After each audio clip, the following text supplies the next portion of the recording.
Bienvenidos sean todos y cada uno de ustedes. Qué bueno que nos estén acompañando este día para seguir, hermanos, estudiando las Escrituras. Es emocionante, hermanos, conforme uno va avanzando en el estudio de el libro de los Hechos. Es emocionante porque hay muchas verdades en este libro que escribe nuestro hermano Lucas. Hay una nueva verdad siempre que con el que nos vamos encontrando, y eso, hermanos, va haciendo que sea muy nutritivo para nuestra alma, hermanos. Y agradecemos entonces a Dios por este tiempo, hermanos. Agradecemos a Dios por este tiempo. Vamos a ir a las Escrituras. ¿Nos quedamos dónde, hermanos? 22, 29. Verso 29. Perfecto. Entonces, esto quiere decir que vamos a ir al capítulo 22, verso número 30, hermanos. Vamos a leer ahí, hermanos, por favor, si son tan amables de acompañarnos y juntos leer la escritura. Voy a leer, hermanos. Entonces dice que al día siguiente, queriendo saber de cierto la causa por la cual le acusaban los judíos, le soltó de las cadenas y mandó venir a los principales sacerdotes y a todo el concilio, e hizo comparecer a Pablo ante ellos. Entonces Pablo, mirando fijamente al concilio, dijo: varones hermanos, yo con toda buena conciencia he vivido delante de Dios hasta el día de hoy. Ordenó entonces a los que estaban junto a él que le golpeasen en la boca. Entonces Pablo le dijo: Dios te golpeará a ti, pared blanqueada. ¿Estás tú sentado para juzgarme conforme a la ley y quebrantando la ley me mandas golpear? Los que estaban presentes le dijeron al sumo sacerdote de Dios injurias. Pablo dijo: no sabía, hermanos, que era el sumo sacerdote, pues escrito está: no maldecirás a un príncipe de tu pueblo. Entonces Pablo, notando que una parte era de saduceos y la otra de fariseos, alzó la voz en el concilio: varones hermanos, yo soy fariseo, hijo de fariseo. Acerca de la esperanza y de la resurrección de los muertos se me juzga. Cuando dijo esto, se produjo disensión entre los fariseos y los saduceos, y la asamblea se dividió, porque los saduceos dicen que no hay resurrección, ni ángel, ni espíritu, pero los fariseos afirman estas cosas. Y y hubo un gran vocerío, y levantándose los escribas de la parte de los fariseos, contendían diciendo: ningún mal hallamos en este hombre, que si un espíritu le ha hablado o un ángel, no resistamos a Dios. Y habiendo gran disensión, el tribuno, teniendo temor de que Pablo fuese despedazado por ellos, mandó que bajasen soldados y le arrebatasen de en medio de ellos y le llevasen a la fortaleza. Verso 11, hermanos. A la noche siguiente se presentó el Señor y dijo: ten ánimo, Pablo, pues como has testificado de mí en Jerusalén, así es necesario que testifiques también en Roma.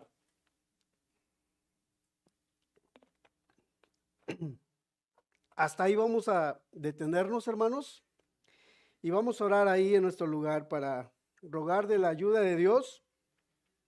Son muchos versículos los que vamos a estar abordando, así que vamos a pedir que el Señor nos ayude, hermanos. Padre bueno, queremos primero agradecer por este tiempo en el que nos permites acercarnos para bendecir y adorar tu nombre a través de nuestros labios, Señor, por todo lo que has hecho durante todo este tiempo, Señor, desde el momento aún que llegaste con tu gracia a nuestras vidas. Hasta este día estamos agradecidos. Nuestro corazón y nuestros labios lo dicen y lo expresan, Señor. Y Padre, también que este tiempo sea de edificación para nuestras almas. Yo te pido que, Padre, vengas a hablar a cada uno de los que están acá, pero también de los que hoy están conectados del otro lado a través de las redes sociales. Que bendigas a la gente que verá el tema, el sermón más adelante. Padre, de tal manera que también nuestras vidas, Señor, puedan crecer, puedan ser edificadas, Señor. Puedas dar ánimo también a aquel que anda desanimado. Padre, bueno, yo sé que siempre estás ahí cerca de nosotros, ayudándonos en nuestras debilidades, ayudándonos en momentos difíciles, como lo hiciste con Pablo. Padre, en el nombre de Jesús, nos ponemos en tus manos, Padre bueno. Amén. Amén. Bueno, hermanos, vamos a continuar. Déjame decirte que el 8 de febrero de 1555, John Hooper, obispo de Gloucester, fue quemado vivo en Inglaterra frente a su propia catedral. El crimen, hermanos, fue negarse a someterse a las doctrinas católicas romanas durante el reinado de María I de Inglaterra. Los registros, mis hermanos, cuentan que le ofrecieron múltiples oportunidades para retractarse. Él de ser católico se convierte a después obispo y pastor anglicano, y fue uno de los padres del puritanismo. Déjame decirte, él, si simplemente confesaba lealtad a Roma y renunciaba a sus convicciones protestantes, sería liberado con honores. Déjame decirte, era la oferta, y la muerte también. Tendría nuevamente entonces su posición, su riqueza y, déjame decirte, su influencia, ya que era muy influyente. Pero Hooper rechazó cada oferta, hermanos. Hooper rechazó cada oferta, y la noche antes de su ejecución, mientras esperaba en su celda fría y húmeda, escribió su última carta, él, y dijo lo siguiente: la vida es dulce y la muerte es amarga, pero la vida eterna es más dulce y la muerte eterna más amarga. Tengo una conciencia pacífica ante Dios. Al día siguiente, hermanos, mientras las llamas comenzaban a consumirlo, Hooper, déjame decirte, golpeó su pecho con sus manos y gritó y dijo las siguientes palabras, aquellas palabras que también dijo nuestro Señor Jesucristo: Señor, recibe mi espíritu. Murió manteniendo, déjame decirte, Hooper, una conciencia limpia ante Dios, rechazando la aprobación de los hombres. Como Pablo, déjame decirte que Hooper entendió que hay un tribunal más alto que cualquier autoridad religiosa humana. Hay momentos en que mantener entonces una conciencia limpia ante Dios significa enfrentar entonces la ira de los hombres. Incluso cuando esos hombres visten ropas sagradas, déjame decirte, y ocupan puestos de poder eclesiástico, como en este momento Hooper enfrentó.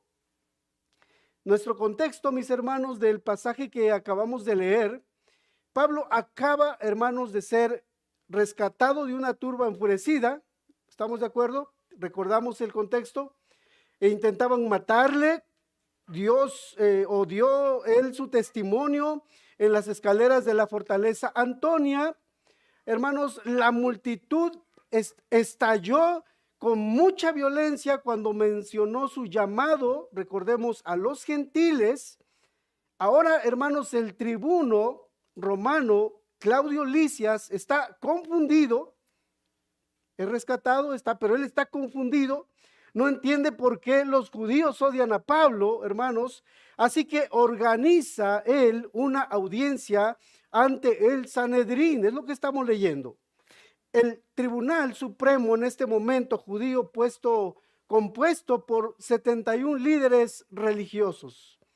Pablo el apóstol en este momento es citado a una audiencia y delante de esa audiencia es el Sanedrín, 71 líderes religiosos que van a indagar o saber. El tribuno quiere saber el por qué los judíos odian tanto al apóstol Pablo. Lo que está a punto, mis hermanos, de revelar o de suceder es la profunda brecha, déjame decirte, entre la religión verdadera y la religión falsa. Entre servir a Dios con una conciencia limpia y servir a la tradición, ¿sí? a la religión con un corazón corrupto. Y la pregunta para nosotros debe ser, ¿en qué fundamentamos nuestra vida espiritual, hermanos? ¿En la aprobación de los hombres o en la aprobación de Dios? ¿Qué hacemos cuando obedecer a Dios te pone en conflicto directo con las autoridades? Puede ser de la iglesia o puede ser con otras personas. ¿Cómo mantenemos también el ánimo cuando todo el mundo parece estar en nuestra contra, hermanos? ¿Cómo? Y para esto, hermanos, mi tema lo he dividido en 4 partes y una aplicación al final de estas 4 partes. Así que yo quiero pedir tu paciencia. Quiero pedir que ores por mí en este momento, ¿verdad? Sigas orando para que el Señor nos dé de nuevo para poder compartir esto.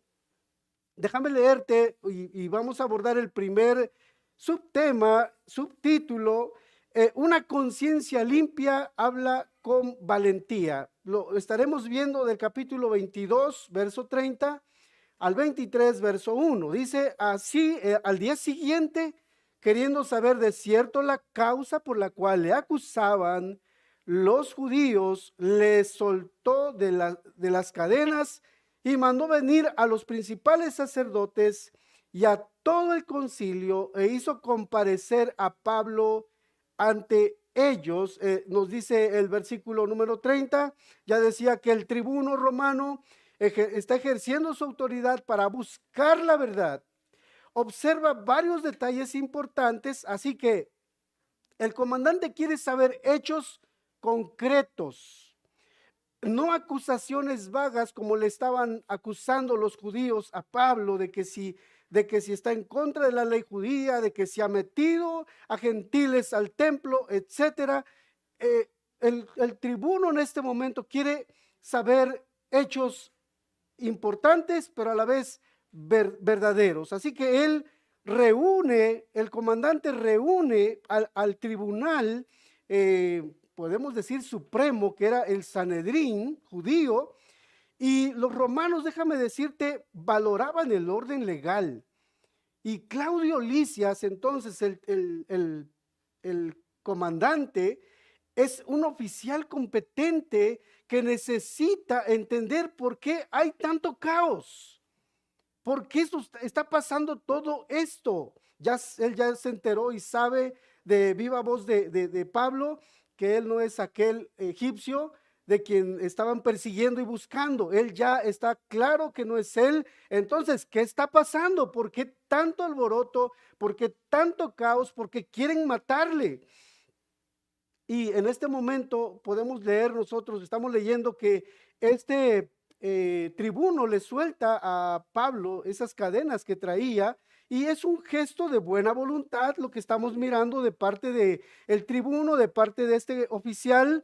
Y los romanos, déjame comentarte que encadenaban a los acusados, a los acusados durante un momento en el que había un juicio, a menos que hubiera evidencias claras de culpabilidad. Pablo, mis hermanos, es un ciudadano romano. Recibe el trato apropiado, recordemos el sermón pasado. Entonces, hermanos, manda traer y mandó venir a los principales sacerdotes, el tribuno, a todo el concilio. Esta es una convocatoria oficial del Sanedrín. Ya decía, es la máxima autoridad religiosa judía aún. Estaban presentes el sumo sacerdote Ananías. ¿Sí estamos de acuerdo? Estaba el sumo sacerdote Ananías. ¿Quiénes estaban ahí? Estaban los ancianos. ¿Quiénes eran ellos? Los líderes laicos, muy respetados en el pueblo, en las ciudades. Los escribas también estaban presentes. Y estos hombres eran los expertos en la ley. Por si a alguno se le iba, no estaba ejerciendo bien la ley, estaban los escribas para corregir las cosas, pero también en este concilio estaban los fariseos y los saduceos. Estaban ahí presentes las dos principales sectas más fuertes, hermanos, en ese momento. El Sanedrín, ya te decía, normalmente se reunía, se reunían en el salón, se dice, de las piedras talladas en el templo. Cuando había había que emitir un juicio, había que una audiencia, la gente era llevada a este salón para poder enjuiciar a algún culpable, a alguien que se le condenaba por algo, pero en este momento no sabemos dónde exactamente están reunidos específicamente dentro del templo, pero esta reunión también entendemos que es convocada por la autoridad romana. Es convocada por la autoridad romana, probablemente en la fortaleza Antonia, y esto, mis hermanos, ya establece una pequeña tensión. El concilio judío está siendo obligado a reunirse bajo la supervisión gentil, cosa que los judíos no podían aceptar. Los líderes judíos ya estaban irritados, entonces, antes de que Pablo abra la boca, déjame decirte, para este momento ya había tensión en esta reunión, porque un gentil estaba convocando a esta audiencia.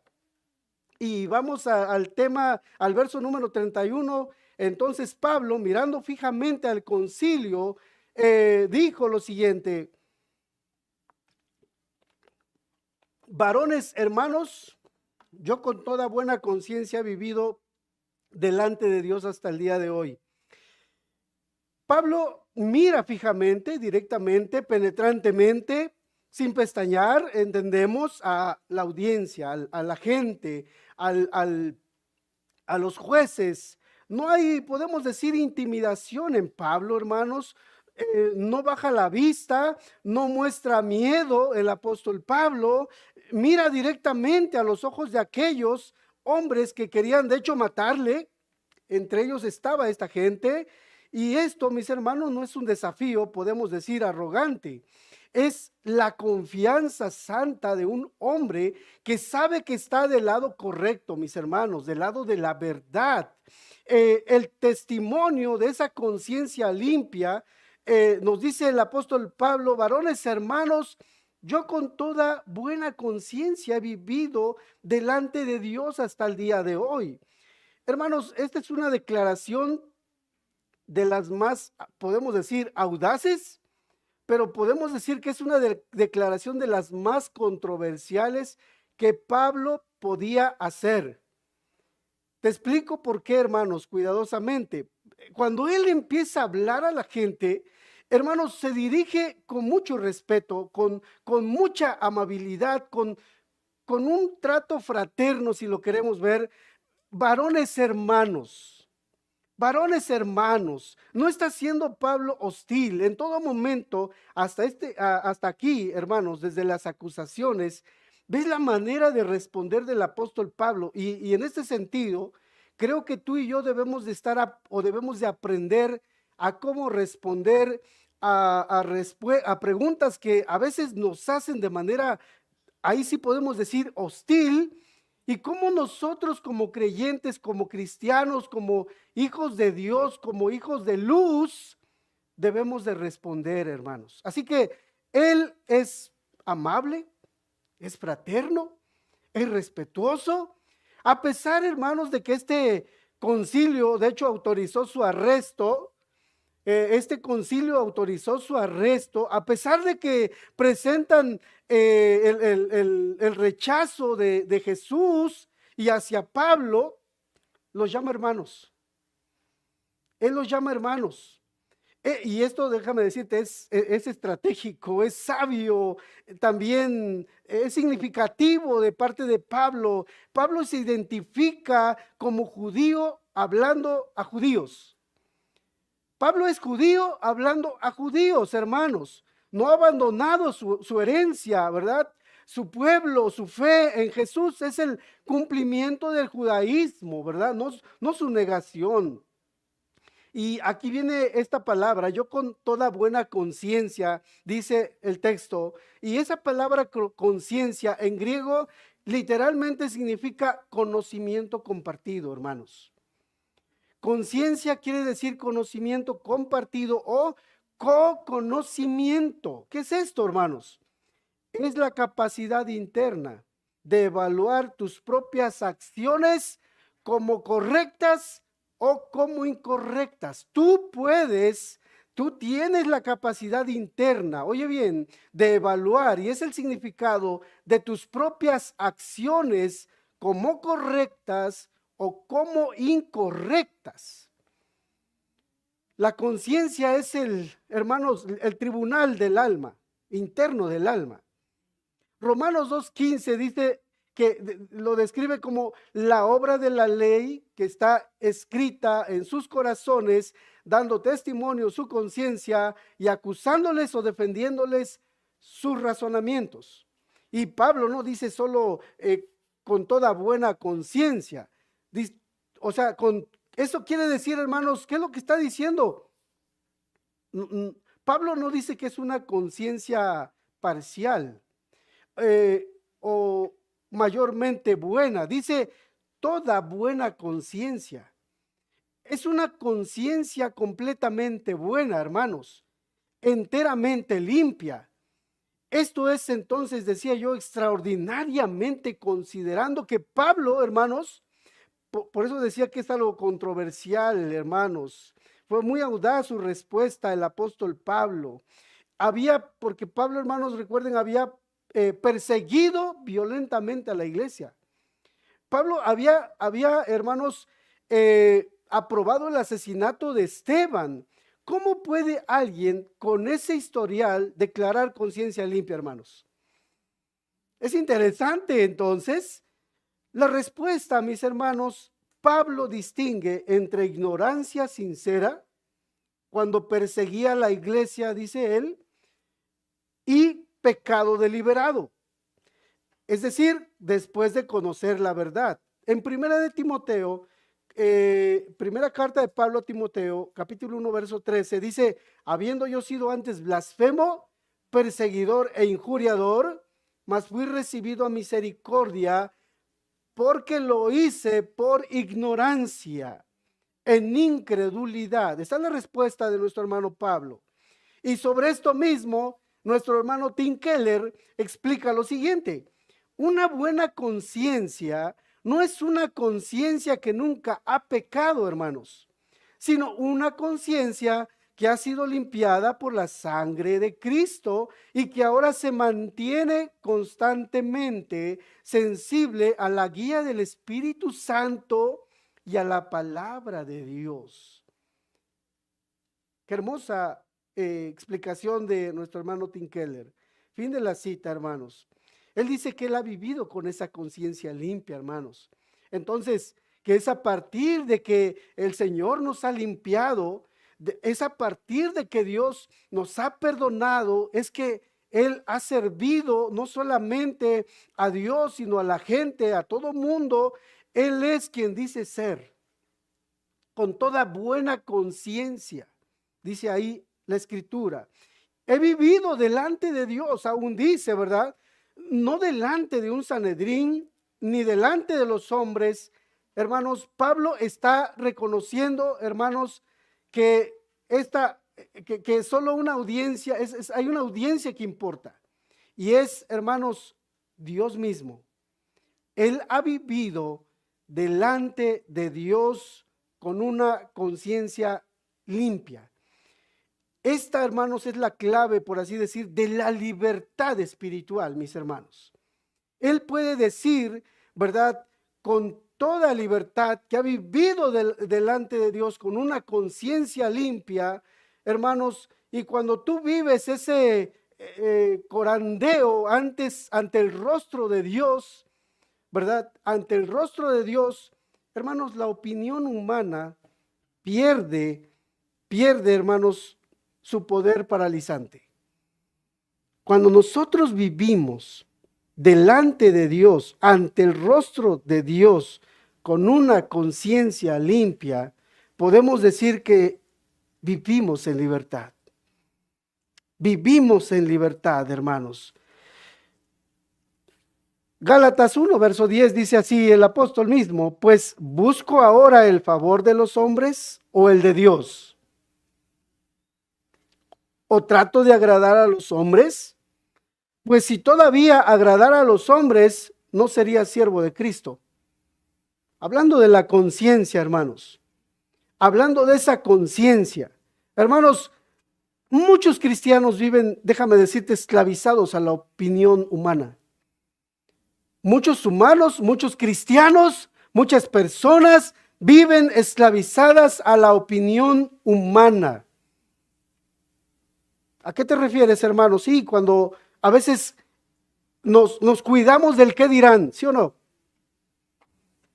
¿Qué pensarán? ¿Me aprobarán? ¿Me reprobarán? Hermanos, vivir así es esclavizante. Es esclavizante, hermanos. ¿Qué van a decir? Si saben que yo estoy, o hago esto, hago aquello. No estamos viviendo entonces con una conciencia limpia como lo hacía Pablo. Hermanos, esta esclavitud mata, hermanos, esa valentía espiritual. Pablo nos muestra entonces, mis hermanos, que cuando vivimos o vives conscientemente ante Dios, puedes pararte ante cualquier tribunal humano con toda confianza, hermanos. Él dice, hasta el día de hoy yo he vivido de esta manera. Pablo está afirmando esa continuidad moral desde el momento de su conversión hasta este momento. No hay pecados ocultos sin confesar, no hay compromisos secretos, no hay hipocresía escondida en mi vida. Es lo que está expresando el apóstol Pablo ante ese tribunal, 71 personas, más aparte el oficial que está ahí y otros oficiales, soldados romanos. No tiene temor de decir, yo he servido de esta manera delante de Dios. No está afirmando una perfección sin pecado el apóstol Pablo. Recordemos que él mismo escribe Romanos capítulo 7. Extensamente él habla sobre la lucha contra el pecado, ¿verdad, hermanos? Lo que afirma es integridad. Que su vida pública, que su vida privada, hermanos, está alineada con la palabra de Dios, con la guía del Espíritu Santo, que no hay nada, hermanos, que temer si se expone. No hay nada que temer. ¿Cómo es que él puede tener una conciencia limpia, hermanos? ¿Cómo nosotros podemos llegar a tener una conciencia limpia? La conciencia limpia, mis hermanos, es el resultado de esa confesión regular de nuestros pecados. Esa confesión regular de nuestros pecados, como dice 1 de Juan capítulo 1, verso 9, si confesamos nuestros pecados, Él es fiel y justo para perdonar nuestros pecados y limpiarnos de toda maldad. Es el resultado, hermanos. Es el resultado de una obediencia continua. Como dice también ahí mismo en 1 de Juan capítulo 3, verso 21, amados, si nuestro corazón no nos reprende, confianza tenemos en Dios. Si nuestro corazón no nos reprende, habla de una obediencia continua, una sujeción, un estar sometido al Espíritu Santo. esa sensibilidad al espíritu, que cuando, hermanos, hay una palabra que se repite mucho en las escrituras. Hay una palabra que nuestro Señor en los evangelios la repite más veces que otras. El que tenga oídos para oír, oiga. Cuando nosotros oímos la voz de Dios, hermanos, cuando nosotros, el Espíritu Santo nos está hablando, hermanos, no endurezcamos nuestro corazón. Yo creo que el apóstol Pablo también fue guiado, le habló el Espíritu, le hablaba Dios a través de su palabra y él no endurecía su corazón. Cuando nosotros confesamos regularmente nuestros pecados, cuando somos obedientes, mostramos esa obediencia continua, cuando tenemos esa sensibilidad al Espíritu, hermanos, da como resultado una conciencia limpia. Rendición de cuentas. Que cuando alguien me sienta, cuando alguien me llama a rendir cuentas, puedo decir, sí, soy esa persona. Sí, hice eso, sí, cometí eso. O no, yo no lo hice. Sin temor al qué dirán. Me van a aprobar, me van a reprobar, sin ese temor. Es esclavizante vivir queriendo agradar a los hombres. Charles Spurgeon, hermanos, predicó sobre esto y dice él, una buena conciencia es una almohada suave. ¿Crees eso? Un hombre con conciencia limpia puede dormir en la celda de una prisión mejor de lo que un rey puede dormir en su palacio con culpa sobre su alma. Fin de la cita de nuestro hermano Spurgeon. Una conciencia limpia es una almohada suave. No sé cuántos tengamos esa almohada suave. No sé cuántos disfrutemos de esa almohada suave. Pero yo quiero dormir con esa almohada suave. Yo quiero que siempre me acompañe esa almohada suave, hermanos. Esa limpia conciencia. Punto número 2, la religión corrupta, hermanos, responde con violencia. Y aquí vemos la orden brutal, yo le puse así, del sumo sacerdote. El sumo sacerdote, dice el versículo número 2 del capítulo 23, el sumo sacerdote Ananías ordenó a los que estaban junto a él, a los que estaban junto a Pablo, que le golpeasen en la boca. Te explico quién era Ananías. Ananías, hijo de Nebedeo, fue sumo sacerdote del año 47 al 59 después de Cristo. Flavio Josefo lo describe como extremadamente violento, hermanos, al sumo sacerdote. Él lo describe como extremadamente violento, como notoriamente corrupto y conocido por robar los diezmos de los sacerdotes comunes. Fue eventualmente, déjame decirte, asesinado por sus propios compatriotas judíos en el año 66 después de Cristo.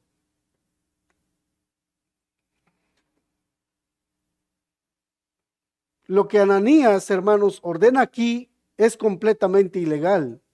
Según la misma ley judía que él supuestamente estaba defendiendo, él estaba defendiendo supuestamente a la ley, pero él es el que está violando la ley.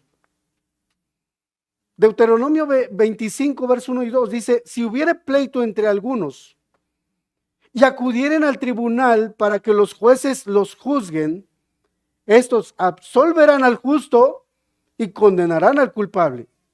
Y si el delincuente mereciere ser azotado, entonces el juez echar en tierra y le hará azotar en su presencia. ¿Qué estamos leyendo nosotros? Que la ley exigía escuchar las evidencias primero. Estamos leyendo de determinar la culpabilidad. Tercero, solo entonces aplicar castigo, hermanos. Pero como es el sumo sacerdote, él quiere irse directo. Él quiere las reglas. Él no conoce las escrituras, hermanos.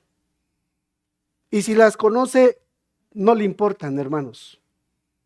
Ananías no ha escuchado, ¿verdad? Ningún testimonio, no ha presentado evidencias, no ha determinado culpabilidad, sin embargo, ordena violencia inmediata. ¿Por qué reacciona, mis hermanos, Ananías de esta manera? ¿Por qué Ananías responde de una manera brutal? ¿Por qué lo hace? Por la afirmación del apóstol Pablo. ¿Recuerdas? Acabamos de leer. Toda buena conciencia. Wow, cuando dijo esas palabras, ¡pam!, le metieron aquí y lo dejaron en el suelo tirado por nocaut. Pues él recibe ese golpe. Es un reproche implícito, por así decir, devastador, hermanos. Es un reproche entonces. Pablo está diciendo, he vivido con integridad ante Dios. El sumo sacerdote corrupto, mis hermanos, no puede decir lo mismo. No puede decir lo mismo. ¿Sí? Y sobre esto mismo, nuestro hermano Sproul observa lo siguiente. Dice, la conciencia culpable siempre reacciona voluntariamente cuando es confrontada con la verdad. Ananías no podía refutar a Pablo con argumentos, así que recurrió a la violencia física para silenciarlo. Es la táctica clásica de los hipócritas religiosos a través de la historia. Fin de la cita de nuestro hermano Sproul. El método, hermanos, fue un golpe. Fue golpe a la boca. No un golpe general en alguna otra parte, sino específicamente en la boca. El simbolismo es claro, lo entendemos, ¿verdad? Guarda silencio, deja de hablar en pocas palabras. Y hermanos, eso anticipa, ¿recuerdas tú el trato que recibió nuestro Señor cuando también estaba delante? Allí le dio una bofetada diciendo, ¿así respondes al sumo sacerdote nuevamente? ¿Así respondes al sumo sacerdote?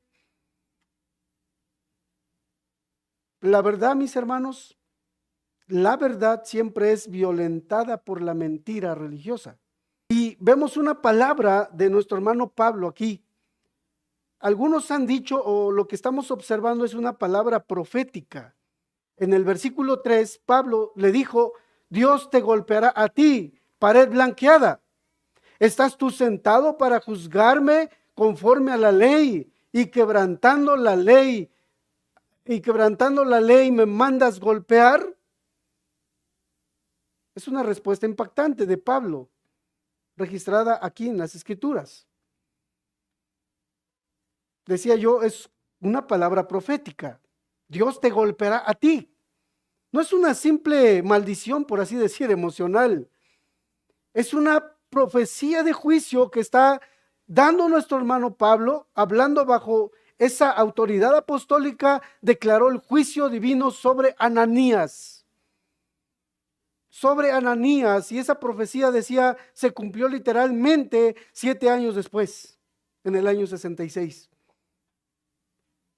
Cuando los celotes tomaron el control de Jerusalén, al inicio de esa revuelta contra Roma, Ananías fue asesinado por sus propios compatriotas. Él fue asesinado. Hermanos, Dios no tolera y no tolerará siempre el pecado, la corrupción de aquellos que usan su nombre mientras pisotean su ley. Dios tarde o temprano va a traer juicio sobre aquellos, sobre ti, sobre mí, si queremos violentar la ley misma de Dios. Él lo dijo en Gálatas 6, verso 7, ¿recuerdas tú? Has leído, no os engañéis, Dios no puede ser burlado, pues todo lo que el hombre sembrare, eso también segará. Lo que sembramos vamos a cegar, y Ananías estaba sembrando para muerte, para juicio. Pared blanqueada, le dice, es una metáfora que está haciendo el apóstol, ¿verdad? Muy precisa.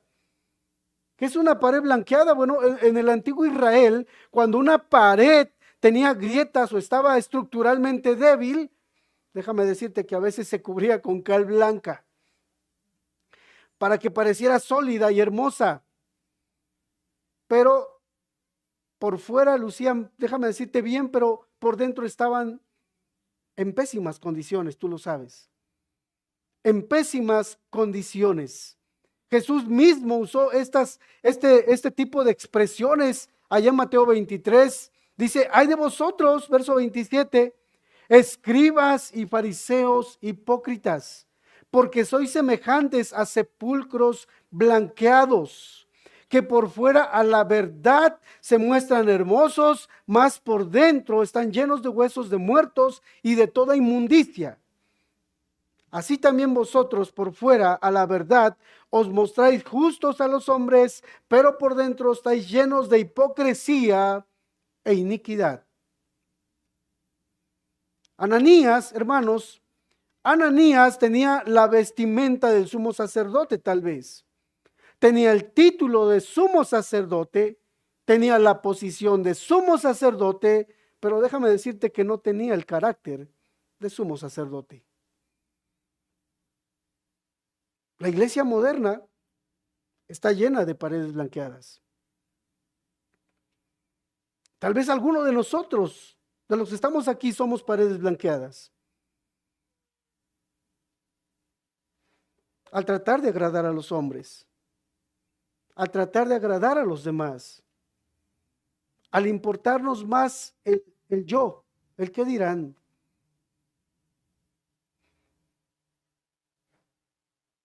¿Estás tú sentado, le dice el apóstol, para juzgarme conforme a la ley, quebrantando la ley, me mandas golpear? ¿Me mandas golpear? Estaba ahí para defender, ¿verdad? Estaba ahí para que él emitiera un buen juicio. Ananías estaba ahí para eso, pero él estaba haciendo lo contrario. Y hermanos, lo que Pablo el apóstol está evidenciando es la corrupción que había en el corazón no de uno, probablemente de todos. Probablemente de todos. Pablo, hermanos, expone esa contradicción, ¿verdad, hermanos? Fundamental. El que se sienta para defender la ley es el primero en violarla. Es el primero en violarla. Esta es, hermanos, entonces la hipocresía en su forma más clara y pura. Es la hipocresía, la estamos viendo. Profesar un estándar mientras las violamos simultáneamente, ¿verdad? Eso que decimos, estar defendiendo, es lo que estaba haciendo Ananías. Dice Romanos, hermanos, capítulo 2, versículo 21 y 23, tú pues que enseñas a otro, ¿no te enseñas a ti mismo? Tú que predicas que no se ha de hurtar, ¿hurtas? Tú que dices que no se ha de adulterar, ¿adulteras? Estaba convenciendo de pecado a esta iglesia, algunos que se defendían y querían justificarse a sí mismos. Hermanos, la respuesta de aquellos que estaban ahí escuchando fue la siguiente. Verso 4. Los que estaban presentes dijeron al sumo sacerdote de Dios injurias. Al sumo sacerdote de Dios injurias. Vemos la respuesta de los que estaban ahí junto, hermanos, de los que estaban en el mismo concilio, los que estaban presentes en este juicio. Nota que no defienden la acción de Ananías. No dicen, pero él tiene razón en golpearte. No dicen, mira, él tiene razón en golpearte, en mandarte golpear. Tu única defensa es el título del sumo sacerdote. Es el sumo sacerdote. Esto revela, mis hermanos, una mentalidad peligrosa entonces. La idolatría a un líder. La idolatría a un líder, a un oficio, pues. Piensa, hermanos, no importa cuán corrupto sea el líder, no importa cuán inmoral, no importa cuán contrario a la escritura pueda vivir, es el sumo sacerdote. No puedes criticarlo. Hermanos, ¿no es la mentalidad que está viva hoy? ¿No es la mentalidad que escuchamos hoy en muchas partes? No puedes cuestionar al pastor. No lo puedes cuestionar. Dios lo puso allí. Es el pastor. No toques al ungido del Señor, y sacan el salmo, ¿verdad? Favorito.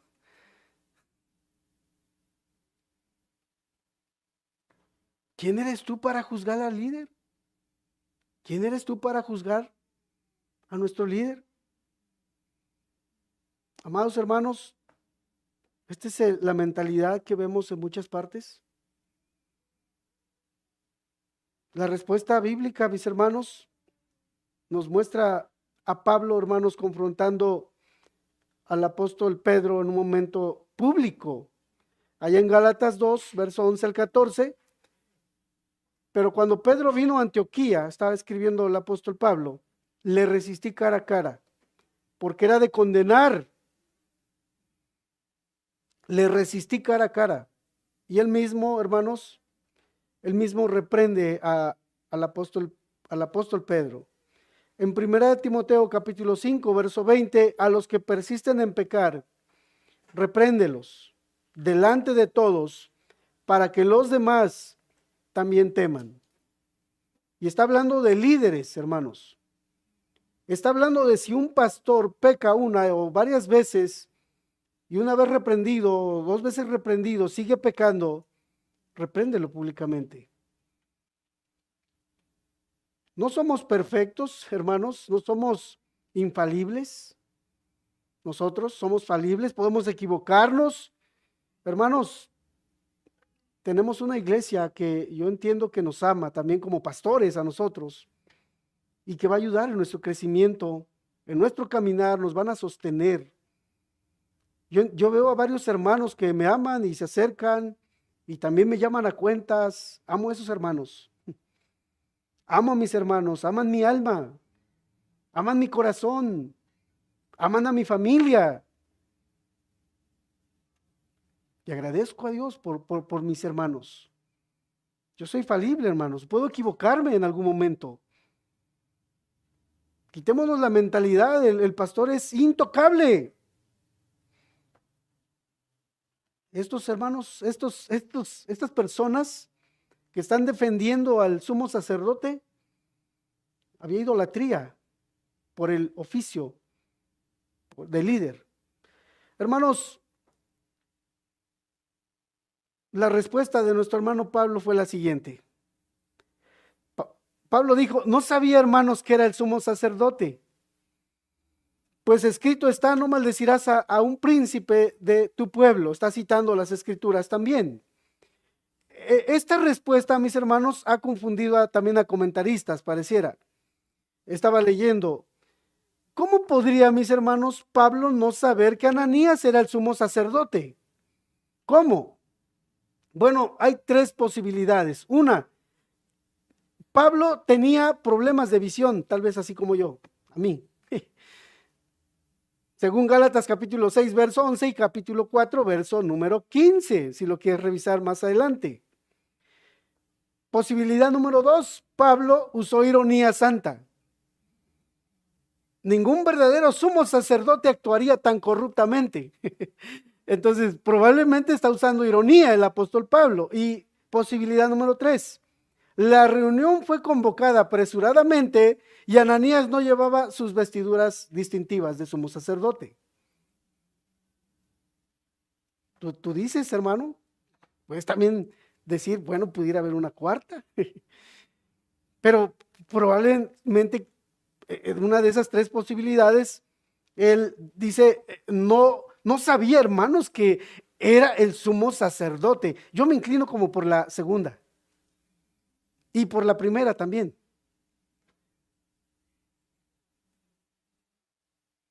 Sin importar, mis hermanos, la razón, Pablo se retracta, por así decir, inmediatamente citando Éxodo capítulo 22, verso 28, no maldecirás a un príncipe de tu pueblo. ¿Qué demuestra esto, hermanos? Pablo se somete a la autoridad de las Escrituras, incluso cuando ha sido injustamente tratado. Pablo se está sujetando a la autoridad. ¿Estaban siendo justos aquellos? No estaban siendo justos. Pablo está sometiéndose aún. Pablo distingue entre denunciar acciones pecaminosas y faltar al respeto a posiciones legítimas. Pablo, mis hermanos, distingue entre denunciar acciones pecaminosas y faltar al respeto. Pablo, mis hermanos, modela cómo responder con gracia cuando somos corregidos. Y es donde creo que todos tenemos que aprender. Porque no nos gusta una acción así, a veces algo y empezamos así dentro de nosotros, tú sabes, ¿no? Cómo reaccionamos cuando no nos parece algo, la idea de algún hermano, de alguna hermana, ¿cómo reaccionamos? Punto número 3, la sabiduría bíblica discierne el momento y el terreno. Versos 6 al 10. Pablo, mis hermanos, está viendo la sala, está viendo a los jueces, está viendo al concilio, y Pablo, dice entonces Pablo, notando que una parte era de saduceos y otra de fariseos, y conociendo o notando, significa conociendo, mis hermanos, o percibiendo. Pablo no actúa en este momento impulsivamente. Él observa, él analiza y discierne las cosas. Pablo notó entonces que el Sanedrín estaba compuesto por dos grupos teológicamente, hermanos, cuando se encontraban y empezaban a hablar sobre una doctrina en especial, ¡pum!, terminaban golpeados, uno acá con la herida, el otro la cara hinchada. O sea, cuando estos dos grupos se juntaban para hablar de algunos puntos doctrinales, uno de los dos regresaba a casa llorando. Los fariseos, mis hermanos, creían en la resurrección corporal. Creían en ángeles, como yo. Creían en espíritus. Dios es espíritu también. Y hermanos, respetaban la tradición oral. Sin embargo, los saduceos negaban la resurrección. Fíjate, los saduceos negaban la resurrección. Negaban que hubieran ángeles y negaban que hubieran espíritus. Solo aceptaban los 5 libros de Moisés y nada más, nada más. Era el grupo más conservador, por así decir. Era la élite sacerdotal aristocrática, mis hermanos. Los saduceos eran la élite. Si hoy existiera este grupo, déjame decirte que sus fotos los veríamos en pancartas grandes, ahí espectaculares grandes, del saduceo X o Y, importante. Vivirían en la zona ya a la vista Country Club. No vivirían en Santa Marta o algo así. No vivirían en tu colonia. Era la élite, déjame decirte. Y pues Pablo discierne. Sabe que se odian, hermanos. En esos puntos nunca han estado de acuerdo. Chocan. Estos solamente podían juntarse para controlar el Sanedrín. En esto solamente se ponían de acuerdo. En todo lo demás, habían divisiones.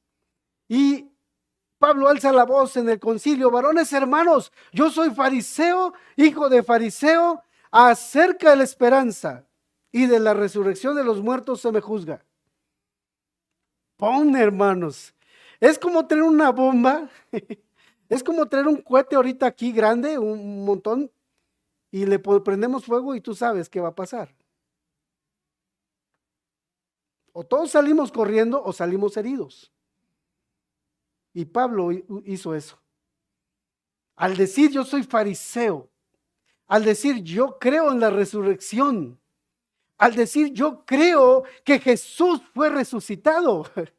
Hermanos, una bomba cayó ahí. Esa de Hiroshima estaba pequeña, hermanos.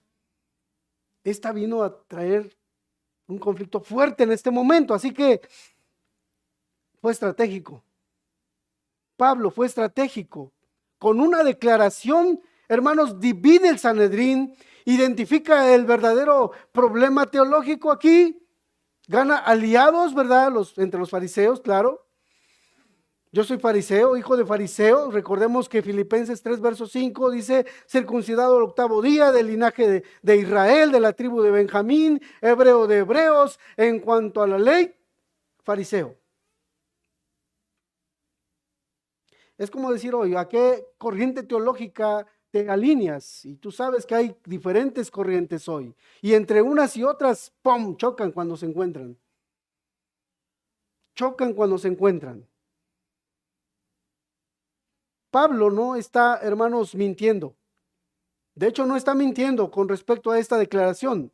Él está usando su trasfondo legítimo de manera estratégica, repito, acerca de la esperanza y de la resurrección de los muertos se me juzga. Hermanos, dijo Pablo el apóstol en 1 Corintios capítulo 15, y si Cristo no resucitó, vana es entonces nuestra predicación, vana es también vuestra fe. Y si Cristo no resucitó, vuestra fe es vana, hablando de los creyentes, aún estáis en vuestros pecados. Pero hermanos, Cristo resucitó. Cristo no quedó en la tumba. Él está vivo. Él sigue operando, Él sigue trabajando. Su Espíritu Santo sigue trabajando en nuestras vidas, en nuestros corazones. Él está vivo. Y mira, vamos a morir y Él va a seguir con su obra en esta tierra. Está siendo honesto nuestro hermano Pablo. El cristianismo se basa completamente en la resurrección. Es el fundamento a un cristiano, es uno de los fundamentos más fuertes y poderosos del cristianismo, que Jesús resucitó de los muertos. Y está garantizando con esta palabra que nosotros un día vamos a resucitar. Es lo que está diciendo. Está diciendo que la esperanza cristiana, ¿verdad?, está en esa resurrección. Y hermanos, los saduceos niegan la resurrección. Los saduceos niegan la resurrección. Y se divide el concilio, mis hermanos. Hay disensión entre ellos, hay problemas entre ellos. Lucas entonces está narrándonos este evento y nos dice por qué los saduceos dicen que no hay resurrección, ni ángel, ni espíritu, pero los fariseos afirman estas cosas. Lucas nos está hablando aún de los puntos doctrinales que ellos tenían. Lucas entonces nos está recordando esas diferencias, repito, teológicas, para que entendamos, mis hermanos, por qué la estrategia de Pablo funcionó tan efectivamente. Es la defensa, mis hermanos, que está trayendo el apóstol Pablo también. Hubo un gran vocerío, dice el verso 9. Ese vocerío que nos está diciendo la Escritura se traduce a lo mejor en palabras entre ellos, en gritos, en disputas entre ellos. Sí, hubo gran vocerío y levantándose los escribas de la parte de los fariseos contendían. Estaban contendiendo, hermanos. Una pelea ahí, una pelea bíblica, una pelea teológica. Y dijeron, ningún mal hallamos en este hombre, que si un espíritu le ha hablado o un ángel, decían algunos fariseos, o un ángel, no resistamos a Dios. Los fariseos en este momento, mis hermanos, están de alguna manera defendiendo a Pablo el apóstol. En este momento están defendiendo de alguna manera al apóstol Pablo indirectamente. No encontramos nada malo en este hombre. Si un espíritu, un ángel le habló, puede ser probable cuando venía camino a Damasco, pero no resistamos a Dios. Están reconociendo indirectamente que oponerse a Pablo sería oponerse a Dios.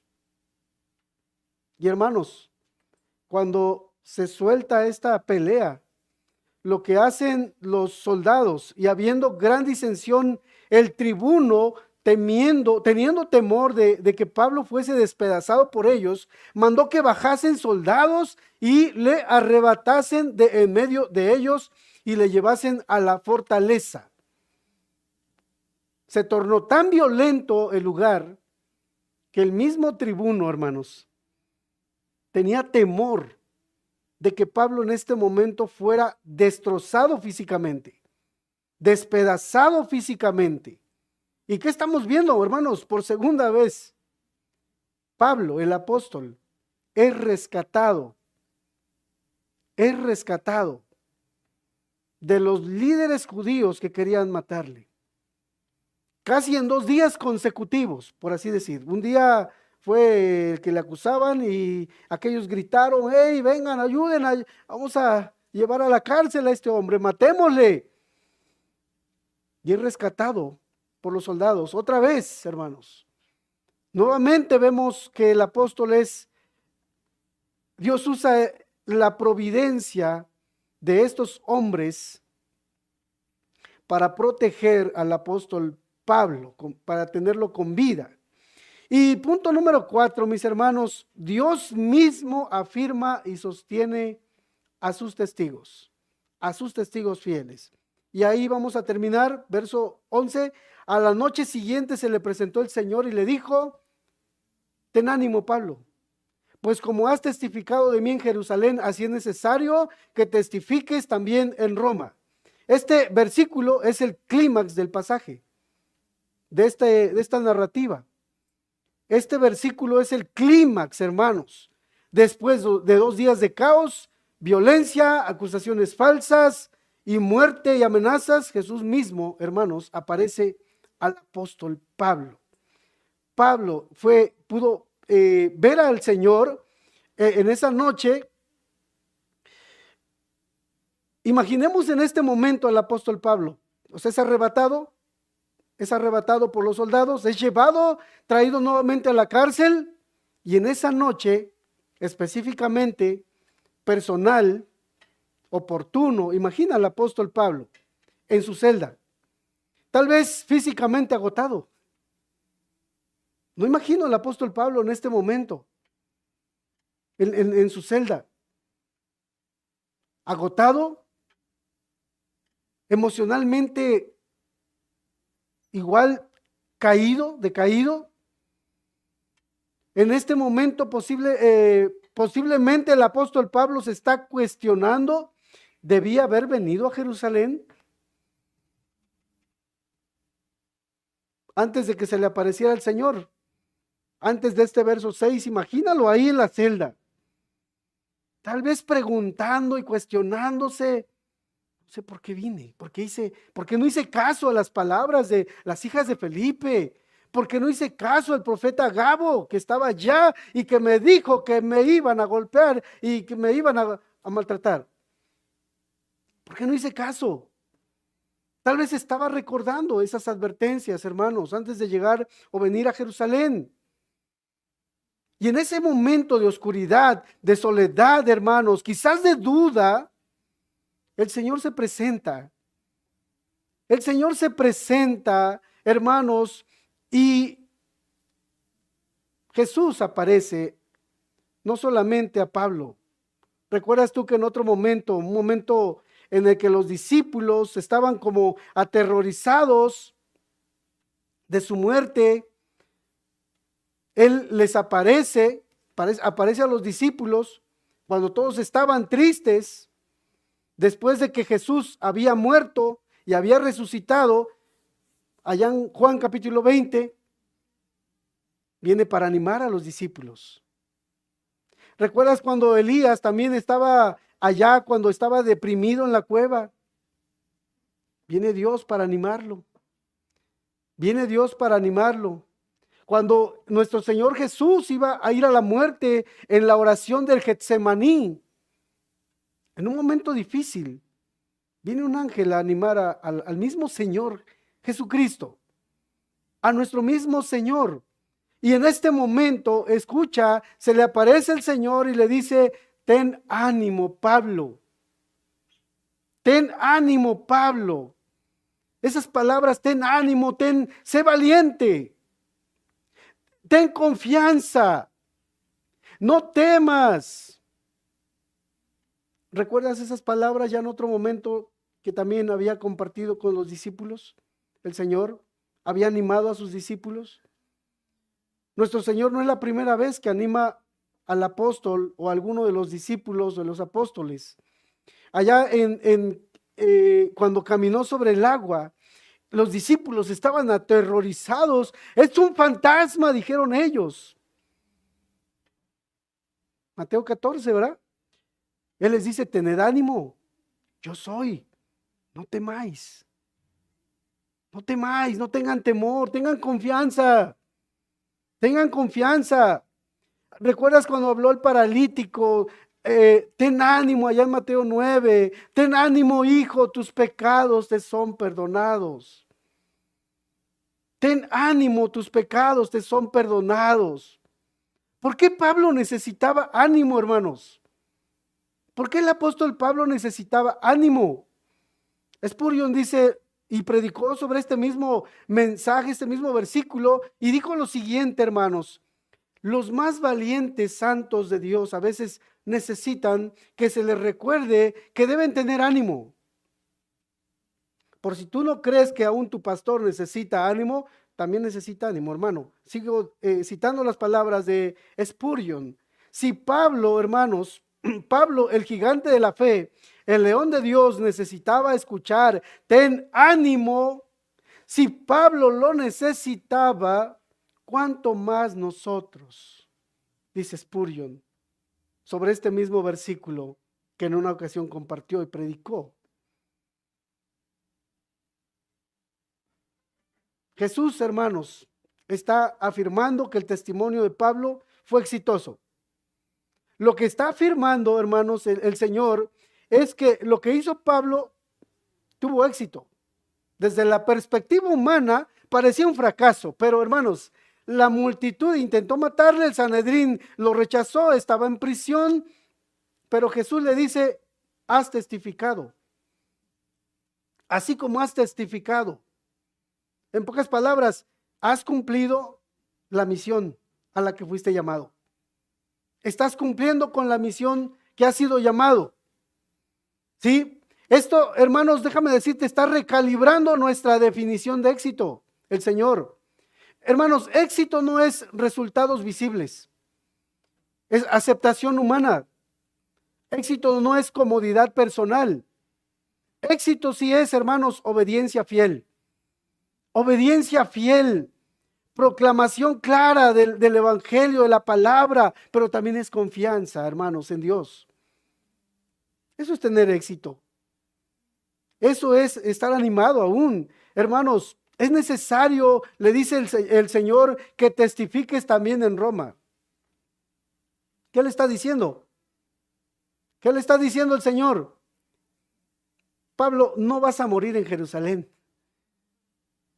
Pablo, no vas a morir por estos hombres. Es lo que le está diciendo, lo está animando. Pablo era el primero que tenía deseos de ir a Roma. Y el Señor le está diciendo: así es necesario que testifiques también en Roma. Es necesario. Entonces el Señor lo anima: no vas a morir. Más adelantito, los siguientes versículos, ellos hacen un pacto, los judíos van a ayunar. Oye bien, va a estar tremendo el siguiente sermón. Aún se van a poner de acuerdo para ayunar, para matar a Pablo el apóstol. Pero aquí el Señor se adelanta y le dice: ten ánimo, así como lo hiciste aquí, lo vas a hacer allá. Que esos revoltosos no te bajen el ánimo. que esos que parecen bravos y son un montón, es una bolota grande, no les tengas temor. A.W. Tozer predicó esto, hermanos, y dijo esto, hermanos: un cristiano comprometido con la voluntad de Dios es inmortal hasta que su obra divinamente asignada esté completada. Ningún demonio del infierno ni conspiración humana puede acortar un día la vida de aquel que está bajo la protección soberana de Dios. Amén. Tiene razón nuestro hermano Tozer. Dios está cuidando, guardando, animando, dando promesa al apóstol Pablo. Estaba dándole promesa al apóstol Pablo. Va a ir a Roma. El encarcelamiento, ¿sí? El sufrimiento que estaba teniendo presente, este encarcelamiento es parte del plan para llevarlo a Roma. Es parte del plan. Hermanos, estaba cumpliendo el corazón, el deseo del corazón del apóstol Pablo, porque ya decía que Pablo quería ir a Roma como misionero libre. Él tenía planes de ir como misionero cuando le escribe la carta a los Romanos capítulo 1, verso 10 al 13, diciéndole que tiene deseos de ir. Y para entonces, para esta fecha, la carta a los Romanos ya estaba escrita. Y él les decía: yo quiero ir a vosotros. Quiero estar con vosotros. Pues se le va a hacer realidad, hermanos. Su deseo se le va a hacer realidad. Y Dios le está acomodando las cosas, ¿verdad? Hermanos, decía que vamos a hacer una pequeña aplicación para nosotros. ¿Cómo nosotros podemos cultivar una conciencia limpia ante Dios, hermanos? Hebreos capítulo 13, verso 10 dice: orad por nosotros, pues confiamos en que tenemos buena conciencia, deseando conducirnos bien en todo. Podemos preguntarnos, hermanos, lo siguiente: ¿hay algún pecado sin confesar en nosotros? No podemos tener una conciencia limpia si no confesamos aquellos pecados que están ahí, que tú lo sabes, y no queremos confesarlos a Dios. Mientras no confesemos nuestro pecado, no podemos tener una conciencia limpia. ¿Estoy viviendo con integridad en público y en privado? Hermanos, ¿estamos viviendo esa vida cristiana? ¿Estamos siendo íntegros en público como en privado? Chicos, cuando están en la escuela, hermano, cuando estás en el trabajo, ¿eres el mismo que cuando estás en la iglesia? ¿Eres el mismo en tu casa como cuando estás en la iglesia?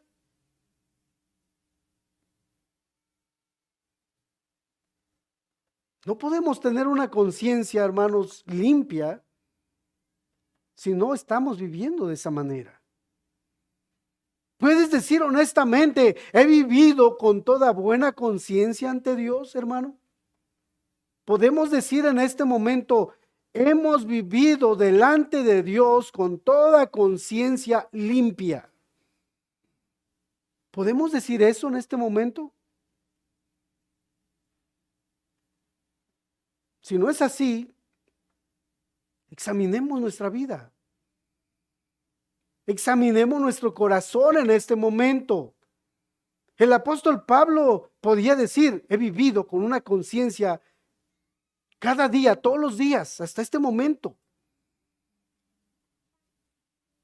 Yo he vivido bien. No soy esclavo al que dirán. Necesitamos examinar, hermanos, hacer un examen diario de nuestra vida. Revisar, hermanos, tu día a día con Dios. Yo sé que a veces no tenemos tal costumbre, pero es necesario que vayamos teniendo esa costumbre, esa disciplina de poder hacer una revisión a nuestra vida de manera continua. También confesar nuestro pecado, hermanos. Hemos de ser transparentes delante de Dios y decir, esto he hecho, he pecado contra ti.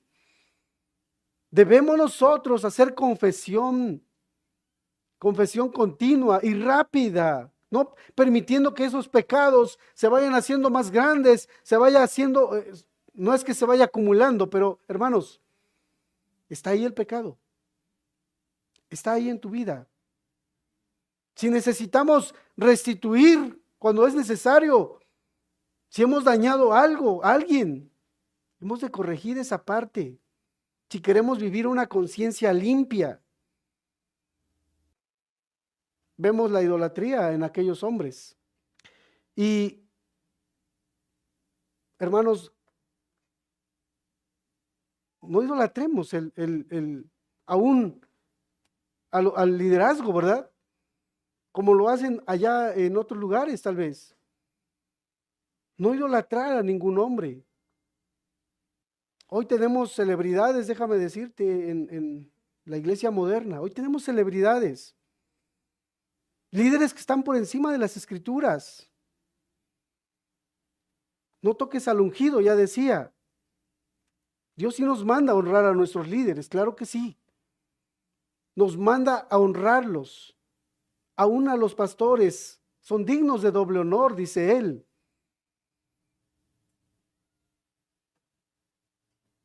Hermano, cuando pases por conflictos, recuerda que Dios está cumpliendo un propósito en tu vida.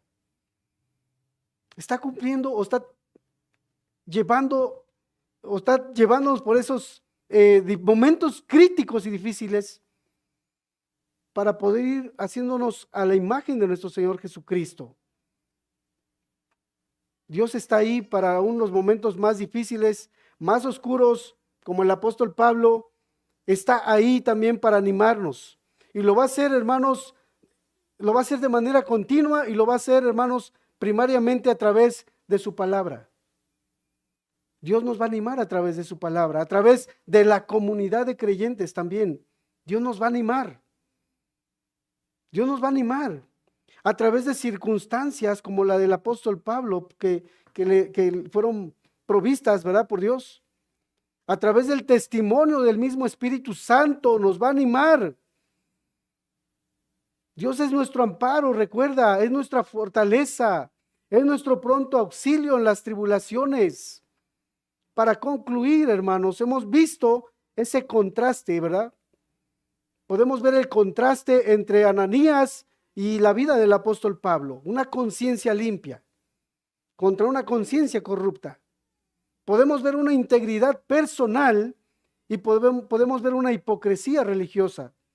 Podemos ver una valentía por la verdad y podemos ver violencia contra la verdad. Pudimos ver